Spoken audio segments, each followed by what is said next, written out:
I low-key, high-key think there's like a unalive bug on my sister's wall. Because I'm in my sister's bedroom recording this right now. She's always telling me that, like, oh, I can always record in here if I want to. So I thought, well, why ever not? You know, I'm not doing anything at the moment. And my dad's asleep on the computer, my mum's asleep in the bedroom.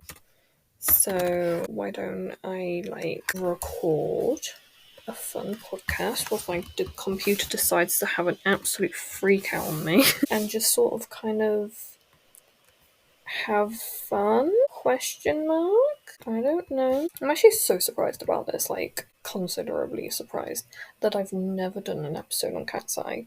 I'm like, I've done an episode on Dream Academy, which made KATSEYE, but never KATSEYE itself. And I was kind of a little bit mean in the Dream Academy episode because I just, you know, sometimes when you just don't understand something, that you just kind of be a bit mean about it. But, you know, here we are. We have improved, we have developed ourselves, and now I actually love KATSEYE. And I would say that this is the only group that I really, like, properly stan, if you know what I mean. Like, the only one that I would say, like, I actively keep up with them. I guess mainly because of the fact that they don't really have much content, so I can keep up with it. And like, I follow all of them on social media, I'm pretty sure. Or I might have called a few of them actually. Like, I keep up with them, so I know what they're doing. But I know KATSEYE is one of the only groups. So if you don't know, KATSEYE is a 6-member K-pop inspired international group under Geffen Records and Hype, consisting of Sophia, Manon, Daniela, Lara, Megan, and Yoonchae. They were formed obviously on the Survivor Show debut Dream Academy, debuting on 28th of June 2024 with their first single debut from their first EP, Sis Soft is Strong. So it was 9 months between the show ending and them actually debuting. And I think that's actually really good because it gave like the members a chance to kind of, even though they knew each other from before the Dream Academy and obviously like training together, like it really solidified those relationships. And this is just pure speculation, by the way.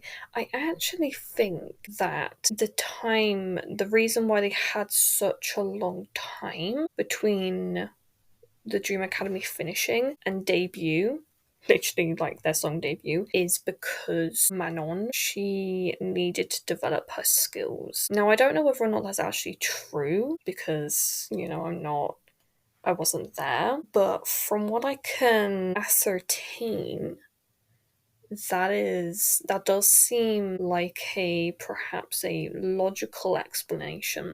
And similarly to Are You Next, which created Eyelit, it was about 6 months, which again is a long time. I think they wanted Won-hee to develop her skills as well, which, you know, she did. And she's actually very good now. I honestly would not have expected that she was like the quote-unquote weakest dancer and like only, this quote, only put in the group because she's Won-hee and she's really young, end quote. But like, you know, I think that perhaps it might have been just to allow them to develop their skills a little bit more and to not have the pressure of doing it in front of the entire world. Which, I mean, if that's true, then like good on Hybe and obviously Geffen and not Source, B-Lift for kind of acknowledging that, like, yes, it means not making as much money at the moment, but it's like developing the skills. Or maybe it was planned like that anyway, and that like I'm just making it up as I go along. Maybe that's all that it is. Maybe. I don't know. So we do have some fun little background information actually about KATSEYE through their documentary. What is it called? KATSEYE. So I remember hearing about it and I'm like, why? They had a whole TV show about their formation. Like, why do they need a documentary? And then I watched the documentary and I was like, absolutely, they needed that. Where is it? Popstar Academy, KATSEYE. Yeah. So this is really, really bad.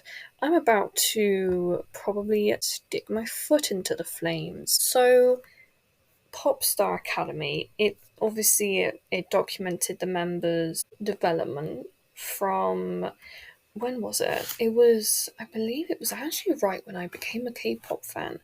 So, like the summer of 2021, Hybe and Geffen put out a thing saying, "Hi," not like saying actual hi, but like, "Hi, we're making a girl group, like audition," you know, and like it they got like 16 girls.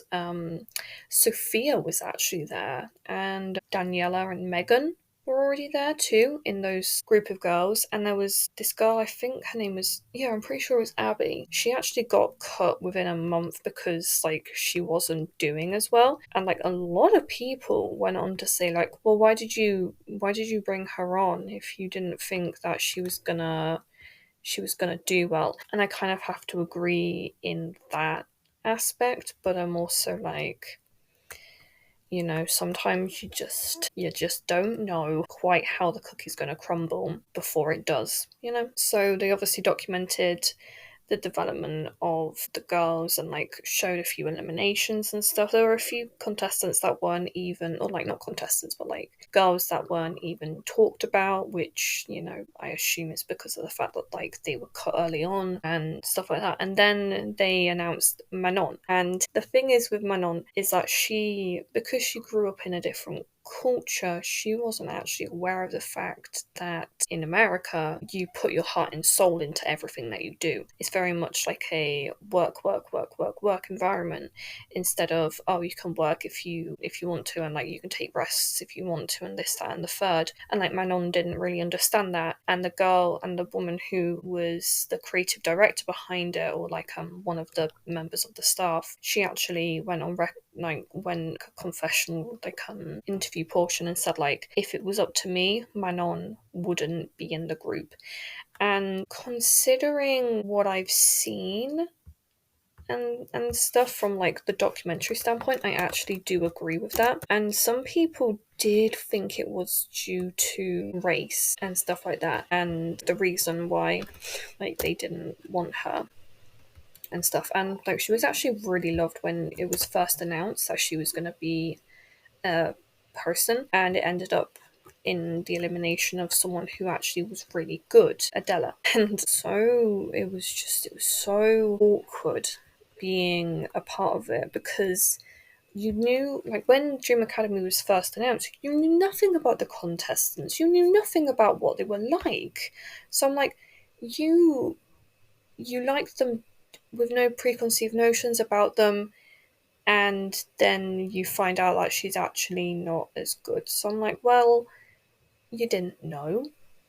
And Adela is doing well in her own solo stuff, and KATSEYE is also doing well in their own solo stuff. There's also a few other controversies and things that I'm not too sure if I want to fully get into, because I don't remember, because it's been a while since I actually watched the documentary. But I did like it.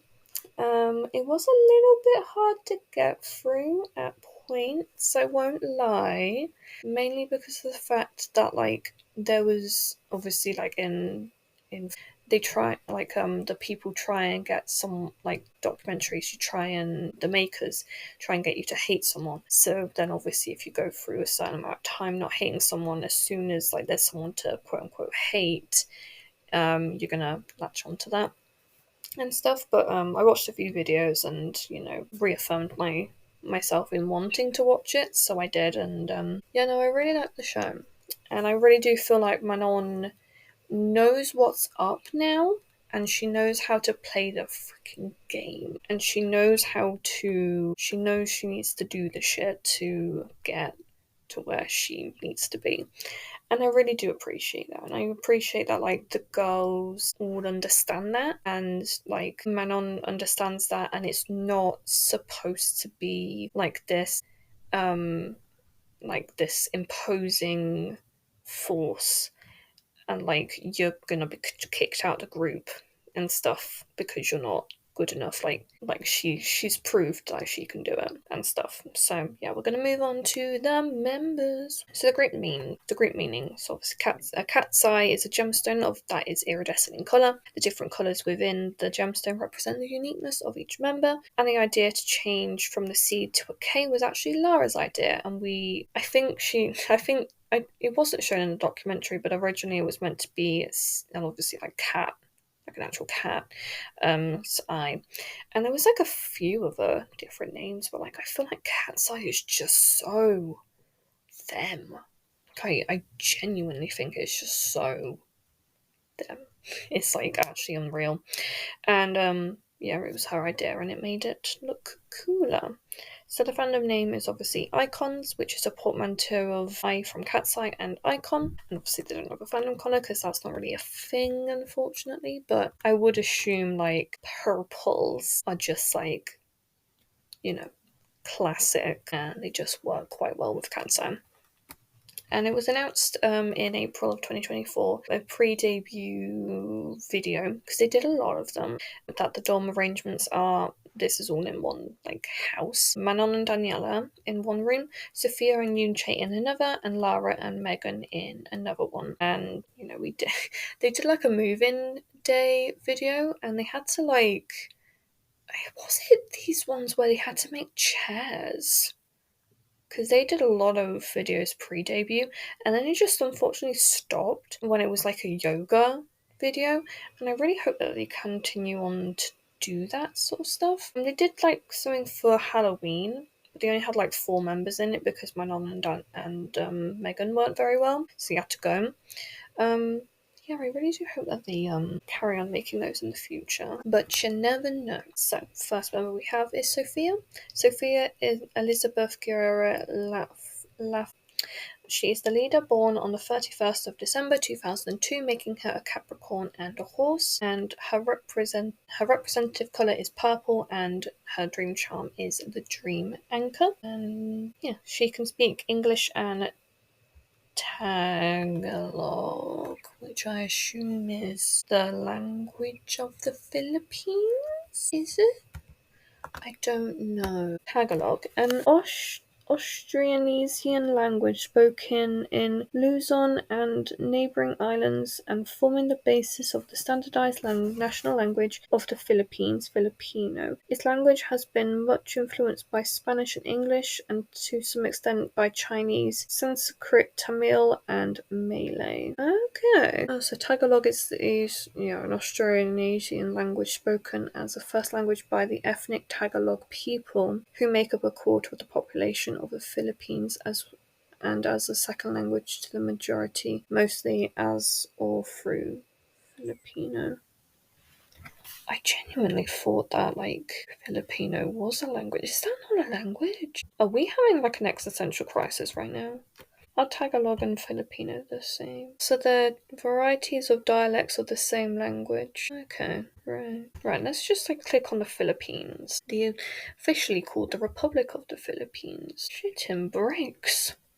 There are a lot of languages. So official languages is Filipino and English, and there are 19 recognized regional languages. You have Filipino Sign Language, and other recognized languages are Spanish and Arabic, and languages of Philippines. And you have the QWERTY keyboard too. I can't imagine that it wouldn't have been, but yeah. QWERTY basically is like the layout of the keyboard, basically, and it's based on like a typewriter, because it's the easiest way to write out stuff. Right, so there's quite a lot of dialects, or okay.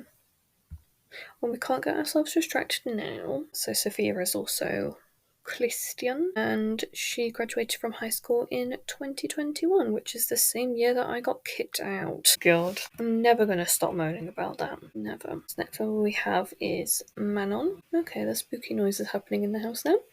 Marette Manon Bannerman.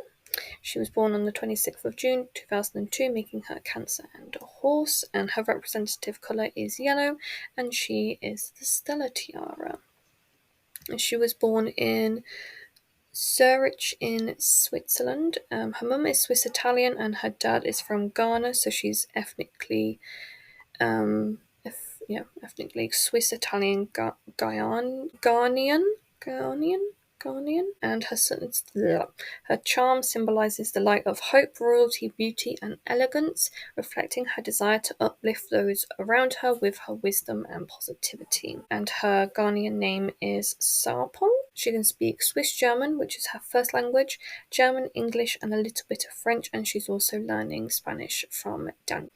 I do believe that I nearly said my Yunche is teaching a little bit of Korean, but obviously they don't really need to learn Korean that much because they only go for promotions in Korea for like a little bit, because they did for debut and touch.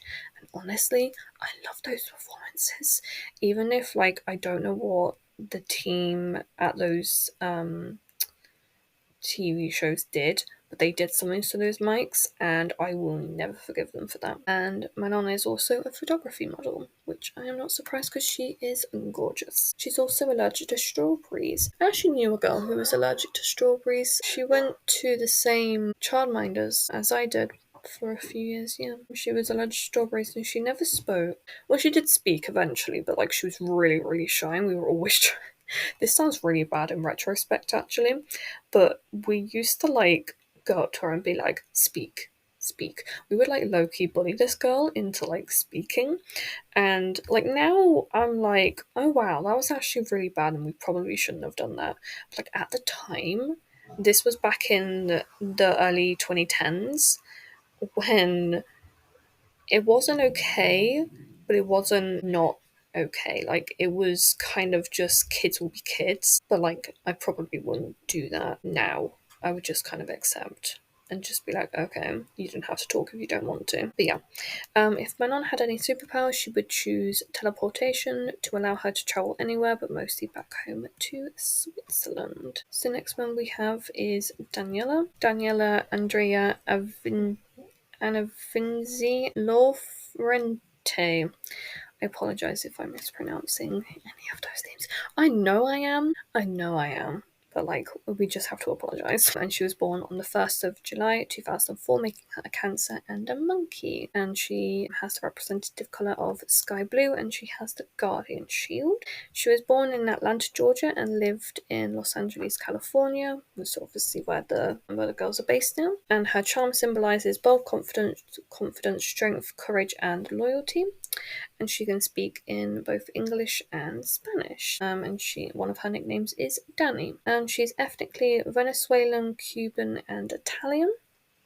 She used to be a ballroom dancer. She can do Afro-Cuban, Afro-style dance, cha-cha, and salsa-style dancing. And she can't live without her family, her stuffed animals, or her bed. Which I'm like, same girl, same. Like, I used to sleep with a stuffed dog toy, which I call Doggy Woof Woof, until about, I want to say it was like mid-2022, but I can't remember. By which point he was getting a little bit, scraggly. So I had to retire him. And he actually sits on my bedside table and I sleep with a little panda now.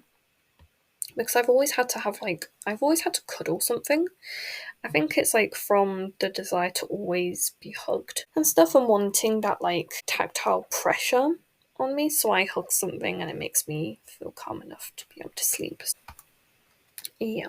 And so she went on So You Think You Can Dance and placed 10th in the 13th season and placed 2nd in Super Kids Europe and participated in the 8th season of America's Got Talent. And it's like often commented on about the fact that she was on America's Got Talent. Yeah, so she could have any superpower. She would choose telepathy to read people's minds and understands their thoughts about her. And honestly, we stan this queen because she is amazing at dancing. To be fair, I love all the members because they're just, I don't know if I want to hate them or be them. It's kind of like a mix of both, but like, I mean hate in like I just hate the fact that you're talented and I want to be that talented, But it's not like a proper hate. It's more of a, I can't believe you're so talented type of hate, So the next one we have is Lara. I've not been saying their places in this show, mainly because of the fact that I just don't want to. So there you go. Next we have is Lara or Lara. I'm just going to say Raj because that's normally what she says. Because I don't want to offend with not being able to say her name. So sorry. She is the main vocalist, born on the 3rd of November 2005, making her a Scorpio and a rooster. Her representative colour is green and her dream charm is Limitless Key. She's from Los Angeles, California, and she's a first generation Indian American. I do believe that means, correct me if I'm wrong, that her parents moved to America and obviously she then became American, I believe. Don't quote me on that. And she can speak English and Tamil, and she is ethnically Indian. I'm not even gonna again try to pronounce that word, the other part of it, because I don't want to offend. And I'm trying to find a bit that I can comment on. If she could have any superpower, she would pick the ability to travel through different dimensions to explore the vast universe. And she envisions KATSEYE becoming more mature during world tours, performing at Coachella and winning Grammys in the next 5 years. I've been saying their dreams as well, mainly because of the fact that I just didn't. But they do all have their like little dreams for in 5 years, and I really do hope that they win a Grammy because their songs are amazing. Next that we have is Megan Myock Skindell, and she was born on the 10th of February 2006, making her an Aquarius and a dog. And her representative colour is peach, and her dream charm is Jewel Cherry. And she is from Honolulu, Hawaii in America. And she's ethnically Swedish Chinese. Her mother is Singaporean Chinese and her father is Swedish American. So wouldn't that make her Swedish Chinese? No, wouldn't that make her Singaporean Chinese Swedish American? But I guess not. I don't know how any of this works. My mum just brought me a hot water bottle. And her charm represents a pleasant energy, sensuality, and secrecy. It reflects her confident on-stage persona and her goofy off-stage side. I will admit, when I first saw them, because I actually got into them through Touch, because it was on like a Instagram reel thing, and I was instantly like, I don't know if I want to watch that, because obviously the members are quite young. But like I genuinely, she caught my eye. Megan caught my eye because I was like, oh my god, I love her hair. First of all, her hair is like kind of similar to mine. Kind of like my hair is very strawberry blonde. She had orange hair in the Touch era, debut Touch era, and I was like, my god, she is gorgeous. Is a cat coming? Kitty, Jelly, Petal, is it you? Hope so. And she can speak English, basic Cantonese, and basic French. Her middle name, obviously being Myock, is her nickname and Chinese name. And she actually has dyslexia and underperforms in English because of it. I actually have a fun story about dyslexia. So when I was in school, obviously I was like a part of the SEN program, kind of. Not really program, but like the SEN like thing, and I was asked by one of the teaching assistants who does a lot of the testing for like the reading ages and the spelling ages and like, you know, that sort of stuff, if I had ever been tested for dyslexia. And I was like, I don't know how to explain it, so I didn't really. But no, I've not. But it's because of the fact that like I love reading and I love writing. I love doing all of that stuff, and it's because I think in part because my mum instantly, when she knew she was having us, me and my sister, she would read to us and she would tell us all about what's going on in the world around her. My dad did it too. And like especially when we were born as well, they would be constantly reading to us, constantly talking to us. So then it never felt as though we were just like beings in the world and we didn't really have that attention. So obviously I know that like if dyslexia is like a developmental disability and like thing. So like it's something that you're just born with. But no, I think when we were being cooked, and the best way to put it. We just didn't ever, like, it just never developed. I don't know how I'm explaining this, but no, there is no way that I have dyslexia. I feel like I was kind of being a bit mean, but no. But also Megan loves maths, which I feel like most people with dyslexia are also kind of struggle in maths too. There's also a condition called not dyspraxia, dyscalculia, which is like basically um, dyslexia but with maths instead of words. But it's like you struggle with doing maths problems and like mathematics, which I'm like, maybe I have a little bit of that. Obviously you can't have a little bit of them, but maybe I honestly I hate maths. I always hated it in school. Whenever we would do like division, like dividing stuff, I hated it because I could never do it. And I always struggled with the bus stop method, which is like where you like have the number that you're trying to divide, like 4 divided by 63 or something. I don't know. Like you had to figure out how many 4s go into 6 and how many 4s go into 3. But my little pea brain could never understand that. I hated it because it was so hard for me to try and do it and stuff. And like long multiplication, can't do that either. Like the column method, no. Absolutely not. I do the grid method. I can't do anything else. I'm so bad at it. It's actually unreal. There were so many times when I was like preparing for like GCSEs, which is like the qualifications that you get when you're 16. Like my teachers were like, Sophie, focus on what you're good at and what you're a little bit bad at. Do not focus on what you're bad at because you're not going to get it. And I was like, thank you, mate. Thank you for the confidence. Jesus Christ. But yeah, no, it was it was certainly something. Yeah. So Megan would not be able to live without her members who support her through everything, her phone and a good pair of sweatpants. Which I'm like, yeah, support. And she believes KATSEYE's hearts and love for music and performing will remain the same as their passion is the essence of who they are, which is. And last but no means least, we have Yoonchae, Jung Yoonchae. She's a Maknae born on the 6th of December 2007, making her Sagittarius and a pig, and her representative colour is pink, and her dream charm is a soothing shell.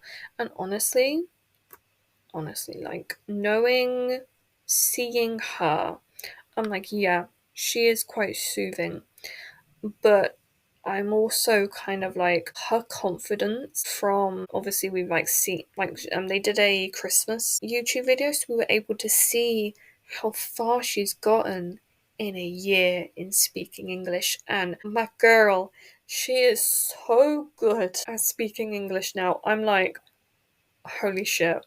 Like, if I did not know better, if I did not know, I would genuinely think that that girl has been speaking English for her entire life is so good now. I don't know why I'm like singing her praises, but I'm like, yes, Yoonchae, please carry on learning. You're gonna be amazing. You are genuinely going to be amazing. Oh god. Sorry, the bed creaked. Her charm symbolises a gentle comfort and her ability to bring tranquility to her members. And her nicknames are Bruni, Marshmallow, and Jeong Yuk Myung Chae, which is cute, and Yoon Chip, and she can speak Korean and English.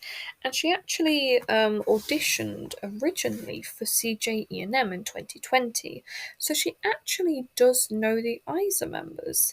Specifically Junghyun, she's friends with her, from training under Wake So she actually was going to be a part of a K-pop group, but through the 1 year anniversary of like being KATSEYE, she actually said that she would choose to be in a global K-pop group over being in like a regular K-pop group every day. And I'm honestly like, Yoonchae, sweetheart, you're taking me out.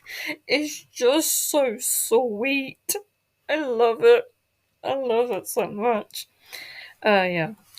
But yeah, no, I'm just I'm just singing the praises. I'm like, yes, please stop trying to take me out. I'm like, no. But yeah.